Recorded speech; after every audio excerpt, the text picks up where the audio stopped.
રીતે આ ભાગવતજી આપણને ફલદાયી બને છે? તો અહીંયા કહે છે સેવનાત સવનાત પાઠાત દર્શનાત પાપનાશિની.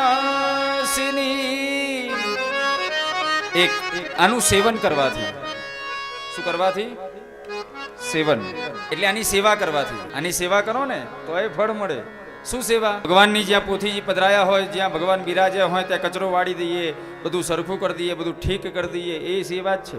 સેવનાથ. બીજા નંબરમાં કીધું શ્રવણાથ, આની કથા સાંભળવાથી. સેવનાથ, શ્રવણાથ, દર્શનાથ, આના દર્શન કરીએ તો પણ આપણે પાવન, અને અંતે કીધું પાઠાત, આનો પાઠ કરીએ તો પણ આપણે પવિત્ર.